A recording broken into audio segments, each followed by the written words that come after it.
The Target 12 investigators are taking an in-depth look at the growing need for multilingual teachers in Rhode Island. There is more money in the latest state budget for multilingual learners. But with a teacher shortage, local advocates warn there are still obstacles facing multilingual teachers who need to be certified. Target 12 investigator Kate Wilkinson spoke with one woman who currently can't teach in her native language.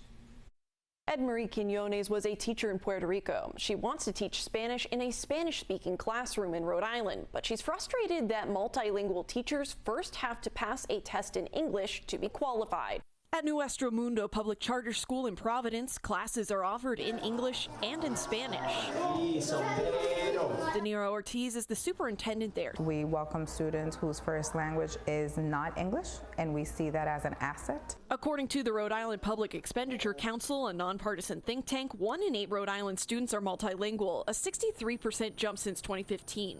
But while districts across the state are reporting a multilingual teacher shortage, URI professor Laura Hammond Ortiz says there is no shortage of multilingual adults in the state. A quarter of the population speaks a language other than English at home, which means we have a lot of working age adults who have the potential to be bilingual teachers. And Marie Quinones has 20 years of experience teaching in Puerto Rico. She wants to teach Spanish in a Spanish-speaking classroom, but that first requires taking a certification test in English to teach English. This is a little weird because now I'm able to teach English, but no, I don't have the certification for teaching Spanish. She says it was scary to take a timed test in her second language. How are you going to tell me that I'm going to lose my job for not having a certification that I already have, that I worked for, that I studied for, that I have many years of experience doing, and you're going to limit me because I don't pass an exam, I no longer have a job? How are we going to have more?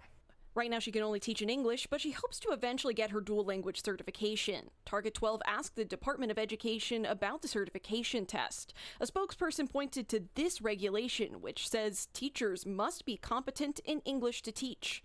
Target 12 asked House Speaker Joe Shekarchi if there were any plans to change the law. If RIDE comes to us with an issue, we will certainly listen to them and hopefully act on it. Ortiz says offering certification tests in multiple languages wouldn't lower the standard of education, but allow districts to bring in multilingual teachers at a time when there's a critical need. If it is a teacher who is certified in her country or really can demonstrate that they've acquired, the knowledge necessary that's transferable to what they would have received here, to be allowed to take the test in Spanish and demonstrate what they really know, just like we do here in our school with our students.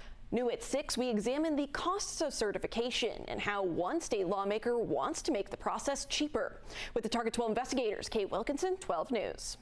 Target 12 is tracking the growing multilingual teacher shortage. A report from the Rhode Island Public Expenditure Council estimates 1 in 8 students in the state are multilingual learners. That's a 63% jump from 2015. But advocates warn the state needs to do more for multilingual teachers. Target 12 investigator Kate Wilkinson has how costs play a role. According to a local expert at URI, 25% of Rhode Island adults are multilingual, but they say barriers like the cost of certification are deterring people from becoming certified teachers. If you have a certificate. Marie Quinones teaches at Nuestro Mundo Public Charter School in Providence, one of a few in the state that offers a dual immersion program. How do you say head in Spanish? Here, students learn in both English and Spanish-speaking classrooms. Me gusta enseñar. I like teaching. I believe that education is the important foundation of a society, and that's where our leaders come from. And I'm truly interested in having my future leaders know Spanish and English. Currently, Quinones is only certified to teach in English-speaking classrooms, but if she were to teach in her native language of Spanish, she would have to take classes and a certification test. I honestly would have preferred that they take into consideration my certification and my years of work as a teacher in Puerto Rico, which is 20 years. Providence State Rep David Morales says the state should see multilingual adults like Quinones as an opportunity. We have a ton of teachers who speak multiple languages, but they're just not properly certified, or they need an opportunity to be able to go back to school to understand how do you apply your multilingualism inside of a classroom. Morales says the cost of certification is a barrier for some teachers. For example, at URI, tuition for the Multilingual Learner Endorsement Program costs nearly $2,300. For 2 years, Morales has been pushing a scholarship fund to help cover the costs. However, efforts in both the House and Senate have failed. We have a responsibility to ensure that all of our teachers who want to be certified are given that opportunity free of cost. House Speaker Joe Shekarchi says when it came to decisions about this year's budget, they wanted to invest in multilingual programs he says are already working. We needed to look at what's working in state government. Those are the programs we wanted to fund. We look at whether we have also a federal match. He says the new budget also provides districts an extra 20% in funding for each multilingual learner compared to 15% last year.